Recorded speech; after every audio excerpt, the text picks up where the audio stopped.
We are not doing a theme in December. It's getting into the spicy part of summer here in Australia, so anything marked festive is absolutely not the vibe. I do have a bunch of books that I was hoping to get to before the end of the year, so maybe they'll get a look in, but mostly I'm going to treat myself and let my mind go wherever the heck it feels like. My name is Kainwen. I am an author, screenwriter, and game writer, but for the purposes of this channel, I am a reader. And this is my reading journey for the month of December 2024. And this is Smithers! First book of December is The Gilded Crown by Marianne Gordon. I will put a picture up of the cover because I have lost the jacket a little bit on purpose. This is an adult fantasy told in third-person perspective from largely a single point of view. Our protagonist is Helivia, an apprentice healer working in a remote village who is also able to bring people and creatures back from the dead. This isn't something she can do lightly. It requires a sacrifice of the flesh and a slice of her soul, but it's also something that she really struggles to turn down when it's needed. So when a desperate woman who has heard rumors of resurrection brings her murdered granddaughter to them, Helivia can't say no. But this girl has been dead for several days. It's a difficult resurrection, and it requires Helivia to enter into a sort of bargain with the man who rules over the land of death. And on successfully resurrecting the girl, she learns that the girl is the heir apparent to the throne, the desperate woman is the queen, and Helivia's success means that she is now being conscripted to act as the princess's personal healer slash resurrectionist. Political, ethical, and practical conundrums ensue. I will admit that I did not expect very much from this book. I own the physical edition, which I got in a book subscription box, the Goldsboro one, and I put it off for a full year because it just looked so standard romantasy. This is where I try not to go off on a tangent because A, if you enjoy romantasies, I'm thrilled for you. I don't, but also B, I don't think romantasy is well defined enough as a subgenre to effectively mean anything. I'm aware that the classification is romances set within a fantasy world, which kind of works in theory, but then a bunch of the leading titles from said subgenre don't really follow that. Fourth Wing isn't structured like a romance. The romance isn't particularly romantic, and so many of them are structured as long-running series that it's very difficult to judge whether or not there's a happily ever after or a happily for now, which tends to be a standard expectation in romance, the genre. But then adding these fantasy structural elements completely changes that around, and then you're sort of left with which to me is a problem. Genres broadly exist as a marketing categorization, and each genre and subgenre tends to have certain genre expectations. But when a subgenre like romantasy or even cozy fantasy, I find, is so kind of nebulously defined, it invites the reader to make certain judgments on what those genre expectations are going to be. And in my case, unfortunately, from what I've experienced of romantasy, from the books I've attempted, the excerpts I've read, I guess the most consistent expectation I have from these books is that they are written in a way that I don't like. And the other problem is that publishers will kind of try and force titles into this very popular subcategory, regardless of whether or not they belong there and meet the expectations that other readers have. From my expansive time in bookish social media spaces, I am aware that what people who like romantasy expect from these books are a very sort of dominant romance and often explicit sex scenes. All of this to say that The Gilded Crown, despite having a very romantasy coded cover, does not really follow any of the expected romantasy tropes or genre markers. This book doesn't have any sex in it, and I would say that the romantic relationship that's kind of brewing throughout it is not written to be aspirational or even particularly romantic. It is very much sort of painted as an unhealthy situation that is developing between two of the characters. And while a bunch of tropes, characters, settings, and setups exist in this book that would also exist in a romantasy, I think that they are executed in a way that would actively piss off romantasy readers. For example, there is a personification of death in this book, and he is a shadowy, mysterious, kind of alluring man to whom our main character is not attracted to in the slightest. She is a lesbian and he's creepy. And while I clearly failed at not going off on that tangent, I do think it is sort of interesting, maybe even important to bring up, because this book functionally has been mismarketed. In the past, I'd say 2 years, I've seen a bunch of authors on then Twitter, Threads, Blue Sky, we're everywhere at the moment, talking about how their publishers have been kind of pushing them into a sort of romantasy angle, both in marketing and even in content. Because Romantasy is legitimately huge right now. It's an enormous seller. But lying about the content of your books, or at least misleading your audience as to the content of the books, is not a good long-term marketing strategy, particularly in cases like this where it's book 1 of 2. In marketing the book in this way, because covers are marketing. There is a saying that people often quote that you shouldn't judge a book by its cover, but that is not true of publishing, especially in this day and age where we are so image-based and our attention spans are so short that so many people do not read the back copy synopsis or blurb of a book. So every cover has to be able to tell you 3 things immediately, very clearly: demographic, genre, tone. Like even this says kind of romantasy or YA fantasy to me. Pretty as it is, like this does not match anything in the book. So yeah, marketing this book or any other book in this way is just an incredibly short-term strategy, because what they've done is they have effectively thrown this book over the heads of a perhaps smaller crowd of people who would love the shit out of it in favor of getting it into a much broader audience who seem to have not really embraced it at all. And I'm mostly mad about that because while the cover says this is not really a you book, the text says, hey kind one,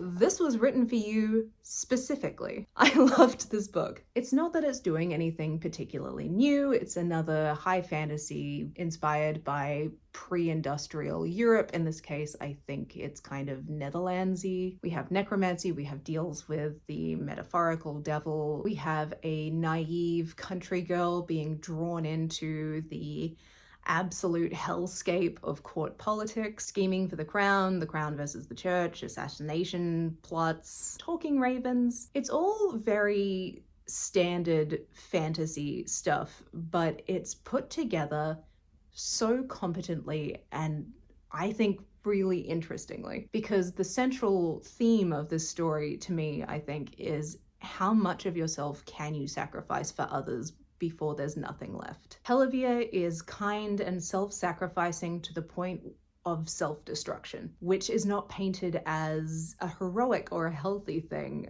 It is painted as self-destructive, which I really appreciate. Helivia isn't just a kind person, she's also deeply wounded. There's a sense that she perhaps doesn't think that she is worth as much as the people around her.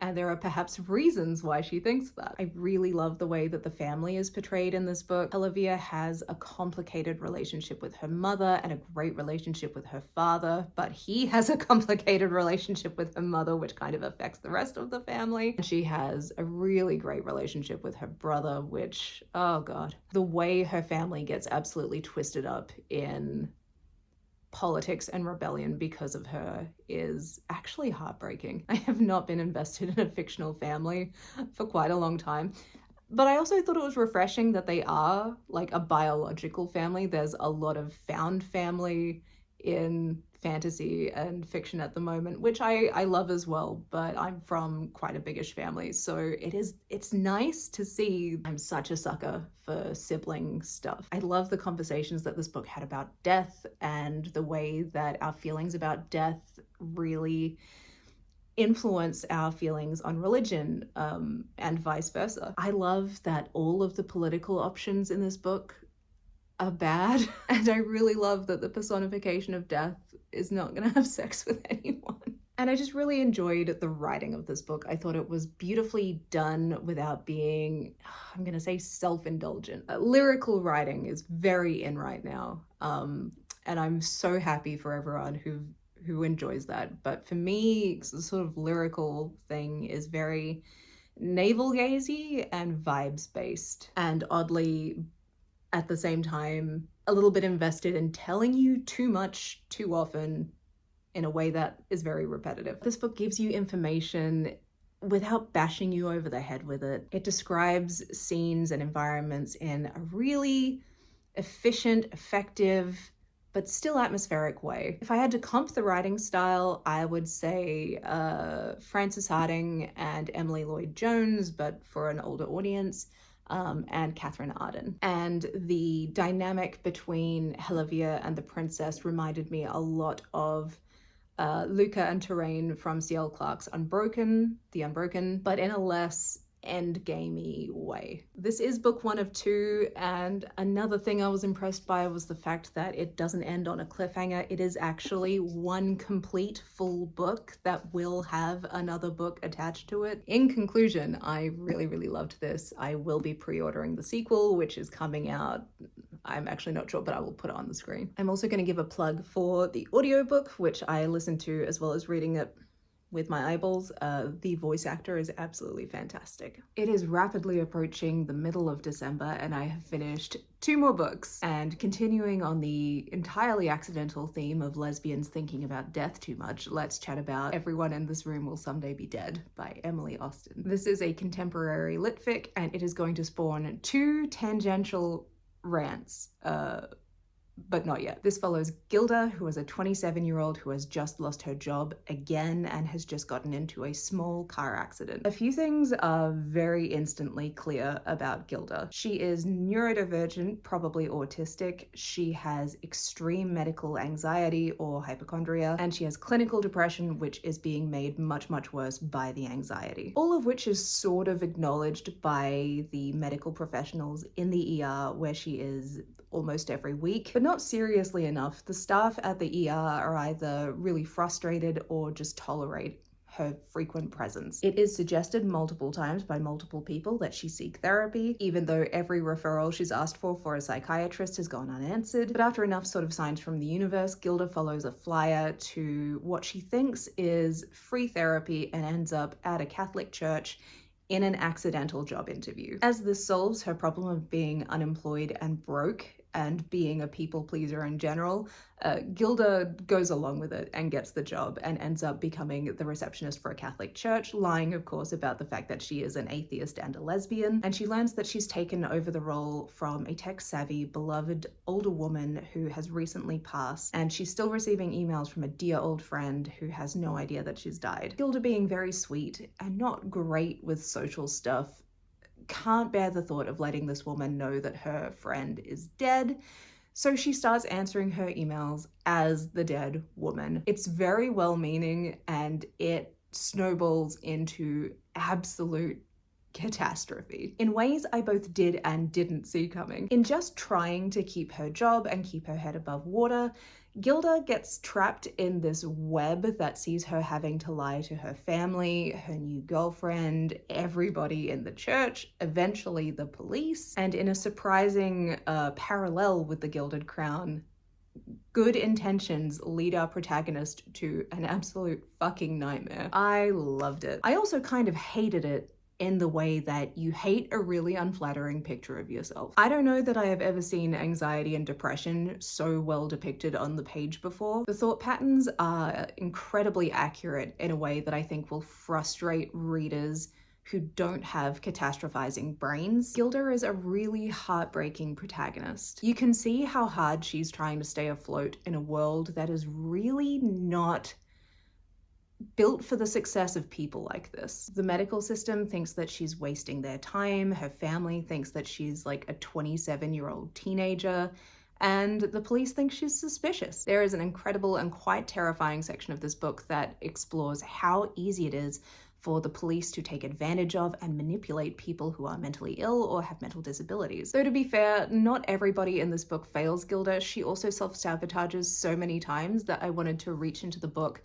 and shake her, but at the same time, it was so believable. I've seen this billed as a comedy a bunch of times, and while it does feature quite a lot of gallows humor, which is, in my experience, very consistent with the mentally ill, but I don't think it's a funny book, and I don't think that this humor will translate well to everybody reading it. Definitely not enough to call it a comedy or a funny book. This book gets very dark. I can see it being very triggering for certain people. Gilda starts to become a little bit obsessed with thoughts of ending her own life, but it's also full of heart and catharsis. And while I do think that some people could accuse the ending of being a little too lovely, I think it's a really welcome balance for the rest of the book. I personally love books that make me really, really sad and then really, really happy. So yeah, I loved this book. But what are the two things that it made me want to rant about? The first, also in a parallel with the Gilded Crown,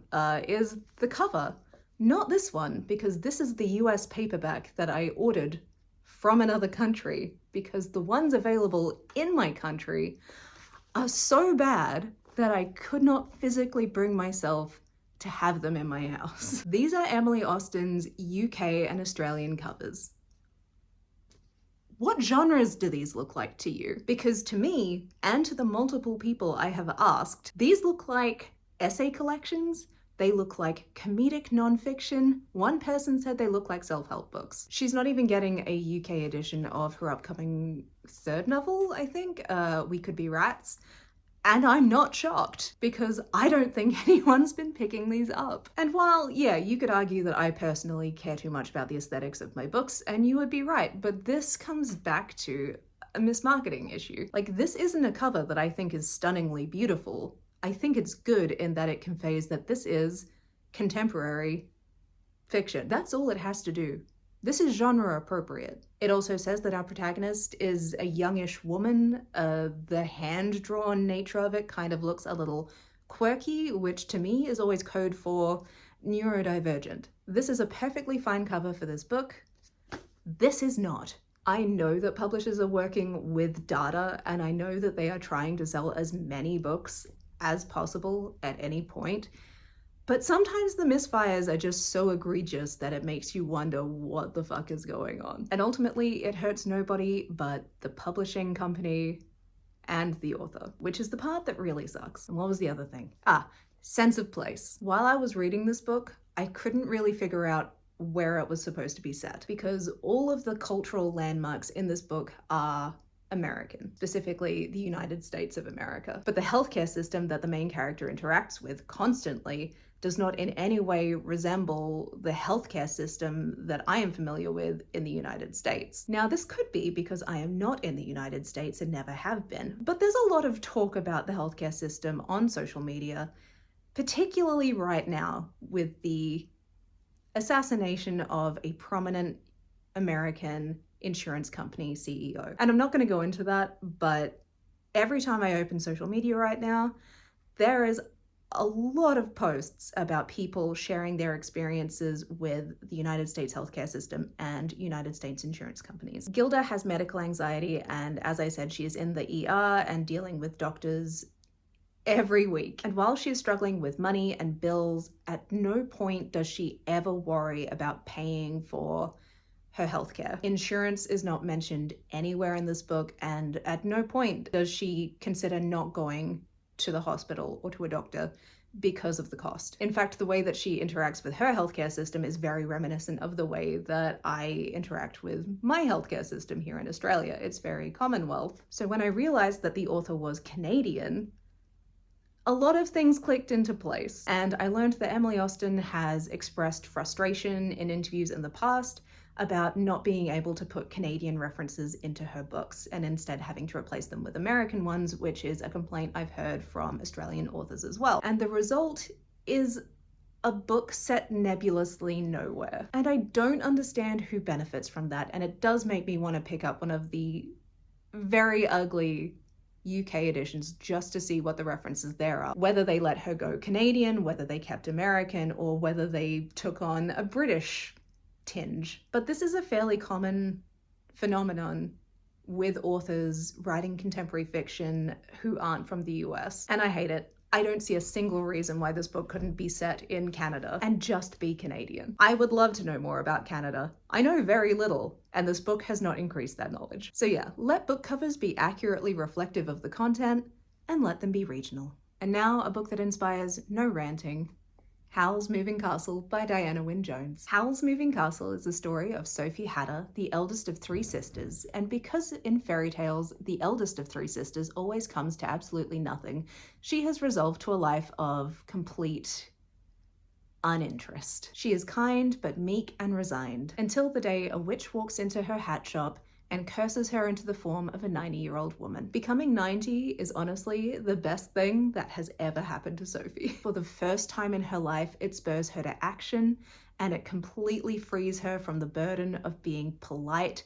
and sweet and accommodating. She sets out to break the curse and comes across the moving castle of the terrifying wizard Howl. And while Howl has a absolutely fierce reputation of stealing and eating the hearts of beautiful young women, he is actually very vain, sooky, snarky, and sweet, and Sophie becomes his cleaning lady. Shenanigans ensue. If you've seen the Studio Ghibli adaptation, it is very, very similar for the first half of the movie and very, very different for the second half. Howl is, in fact, not a cursed bird. He's just Welsh. The war that's brewing in the movie does not exist at all in the book, and everything with the Witch of the Waste plays out very differently. That said, the movie is fantastic, and I love it to pieces. And the book is fantastic, and I love it to pieces. This is my third time reading it. Diana Wynne Jones writes so beautifully and cleverly and clearly. This is a book that was written for children, but it works for everybody. I love Sophie to pieces as a protagonist. I think she is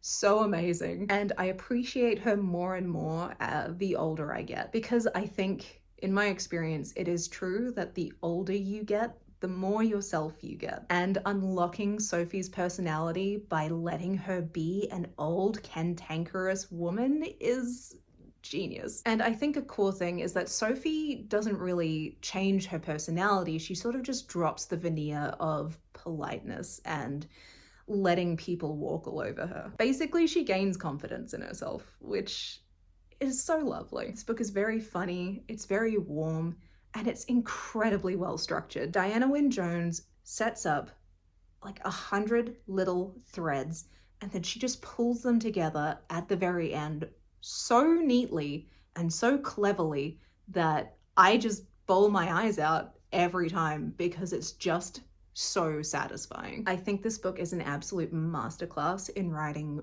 personal stakes fantasy, and as someone who adores personal stakes fantasy, this has become up there with The Hobbit for me, for just all-time greats. I do own the other two books in this little series. I haven't read them yet because I am a little bit nervous. I've heard they're not quite as good, and I've heard this one is a bit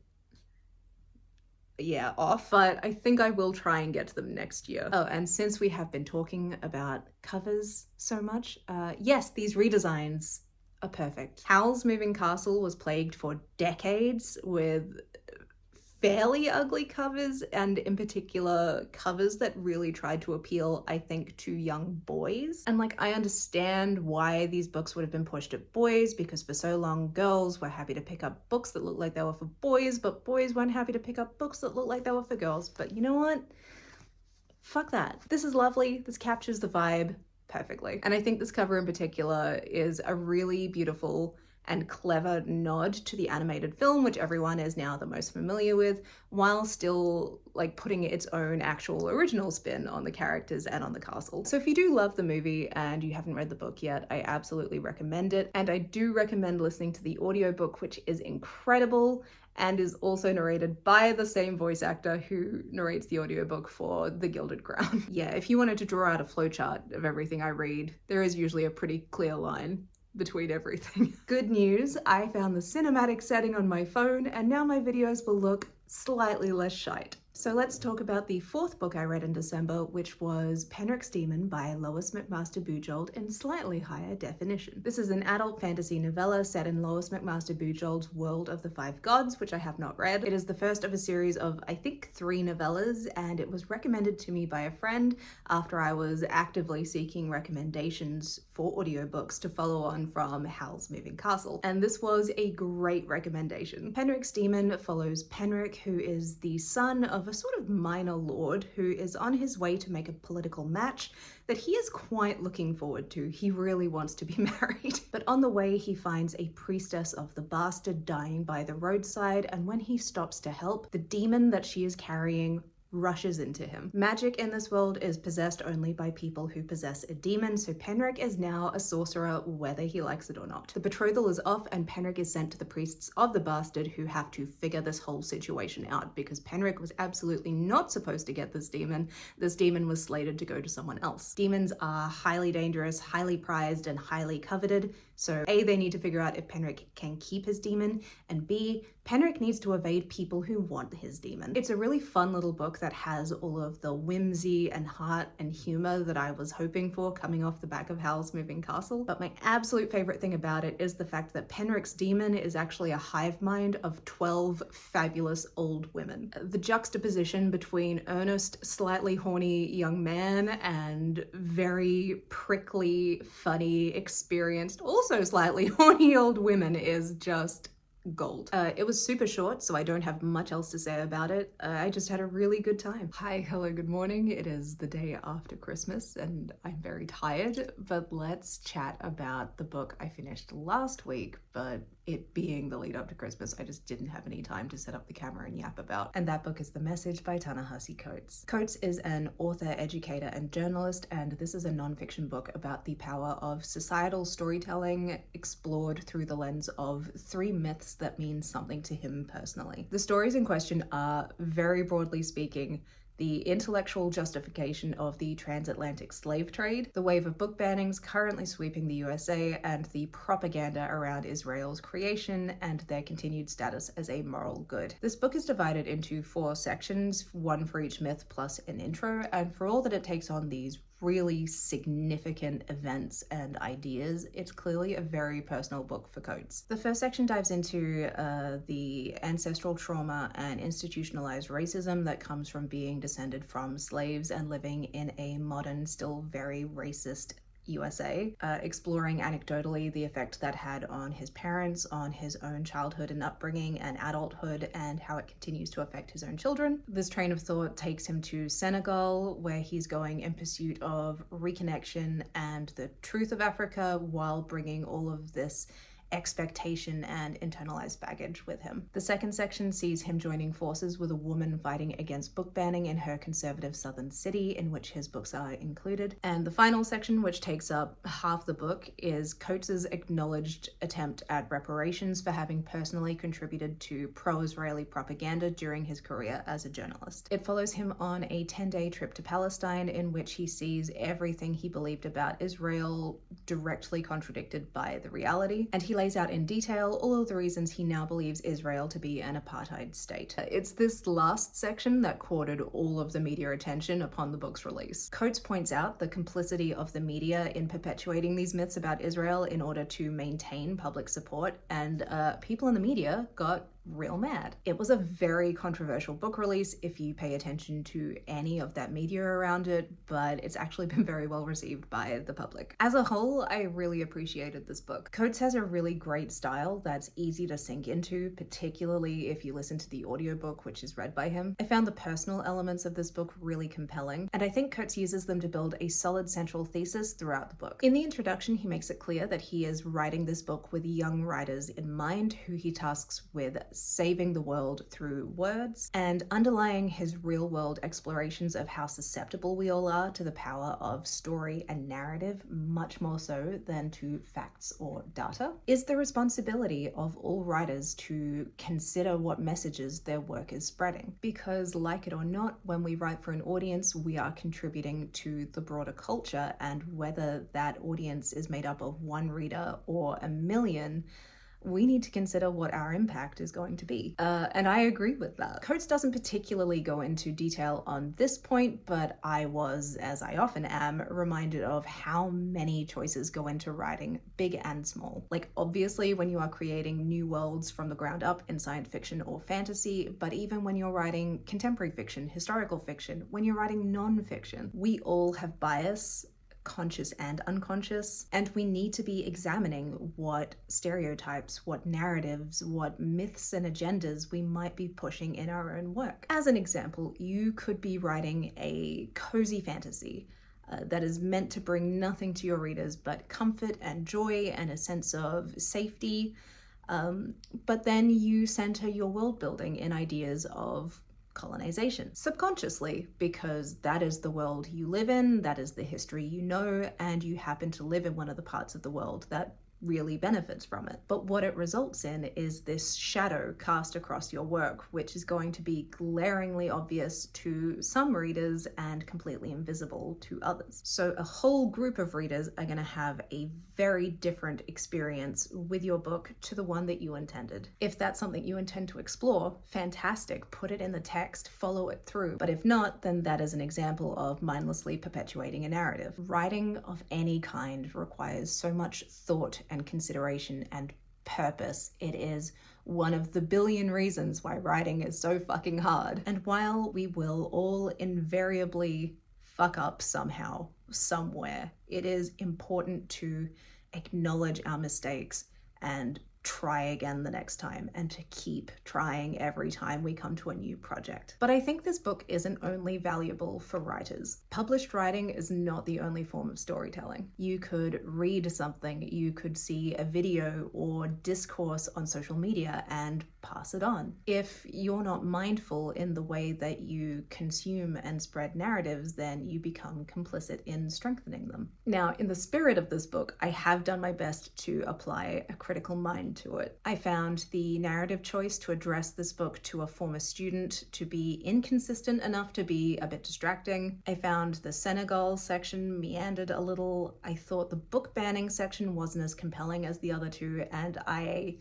am aware that my emotions around Palestine are probably contributing to how passionately I felt about that section. But I think the central message of the message argues for more thought, care, criticism, discussion, and genuine listening when taking in media and communicating with each other, but not in a wishy-washy, both sides kind of way. And it encourages us to develop the humility to admit when we're wrong and to give each other the space and grace to course correct. And I just don't have an argument against any of that. It's worth the read, and if you've read it and you took anything different away from it, please let me know. I would love to chat about it. My final read of December and the Year of Our Lord 2024 was an advanced review copy of The Unmapping by Denise S. Robbins. This is coming out on the 3rd of June 2025 and will be the first release from the Mareas imprint from Bindery Books. Bindery's imprints have a kind of Patreon element to them, so full disclosure, I am a contributing member of the Mareas Bindery community. It's an awesome community. I genuinely speak with these people all day, every day. So while I have done my best to be objective and honest about the unmapping, do bear in mind that I am financially and emotionally in support of this imprint, and I do know and greatly admire its acquiring editor. But I digress. What is The Unmapping by Denise S. Robbins? It is a contemporary speculative science fiction in which the entire city of New York spontaneously rearranges itself at 4 a.m. every morning. It means that every single building swaps places with another building at random every single day, which, as you can imagine, creates a lot of flow-on problems. A lot of people get lost, they are without water, power, food, supplies, and a lot of them have no way of contacting friends and family members. Luckily, our two main characters, Esme and Arjun, work for the New York Emergency Services Department, but unfortunately, while Esme is brilliant, she is completely distracted by the disappearance of her terrible fiancé Marcus, and Arjun, who has a long-running crush on Esme, is so desperate to be a hero that he is functionally useless and keeps getting in the way. The structure of the narrative is quite disjointed, which is interesting and also thematically resonant. While we do have Esme and Arjun as our sort of central story, we're also following a group of seemingly random yet ultimately connected people around the city suffering through the disaster. And for me, these ancillary stories are where the Unmapping like really sings. I think the tapestry it builds of lonely people finding community together through calamity is really, really beautiful. I keep thinking of Esme's dad and his new girlfriend. They are a quiet little love story for the ages. I think the book also goes in quite a different direction than many people will expect. Robbins isn't concerned with uncovering the reason for the unmapping so much as she is with how people learn to live with it. I think this book raises far more questions than it explicitly gives answers to, possibly because many of those questions are so big and so societal level that I don't think it's possible for one book to answer them. But as far as character behavior and motivations go, I do think that there is enough context and clues and perhaps subtext there for any reader to be able to reason out. Ultimately, I think this is a book that is interested in people and human nature above all else, and not in an easy, motivational, twee way. I didn't find either of our main characters particularly likable, separately or together. I spent so much of this book wanting to shake Esme, and Arjun is so desperate to be liked that he comes off creepy and kind of disconcerting a lot of the time. But I think that's the point. I don't think Robbins was interested in making either of them particularly likable. They are both complicated and frequently painful to watch because so much of what they do is painfully understandable. I really enjoyed the way that Robbins played with the perception of themselves versus the perception of others. When you're in Esme's head, she feels quite in control and capable, and the second you switch to anyone else's perspectives other than Arjun, she's a total mess. It's funny and clever in a way that feels completely intentional on the author's part. And that's the other thing that really worked for me in this book. The narrative voice is very chatty and funny and wry in a way that stops this very ambitious book from getting too cerebral. I would comp both the scale and the style to things like Hank Green's Carl books, The Sea of Tranquility by Emily St. John Mandel, and I was also reminded of Orbital by Samantha Harvey quite a lot while I was reading through it. All just very big-brained books that remain very grounded in humanity. But I would love to hear your thoughts on this book when it comes out in 5 months' time. You can pre-order it now. It is a standalone, and it is just a very lovely contribution to the wonderful little subgenre that is contemporary, weird, speculative fiction. And that is a wrap on December and on 2024. What a weird fucking year. I am slightly terrified of what 2025 has in store. But one thing we can be confident of is that it will involve a lot of books. If you'd like to keep up with what I'm reading and all of the tangential rants they inspire, please do like and subscribe. Be safe, be well, and I will see you next time. You probably have noticed by now, though, that I don't really do negative reviews on here, and I promise you it is not because I don't believe in negativity. It's because I am a slow reader, and if I'm not enjoying a book, I will either dramatically DNF it early on, or I'll be so bored that I forget that I'm reading it and then just never pick it up again. So with some exceptions, if I get to the end of a book, it's usually at least a 3-star reading experience for me. And in my scale of judging these things, 3 stars is still like a good experience. So I don't personally go in for hate reading books, but please know that I do love it when my friends hate read books and send me excerpts or an hour and a half long review.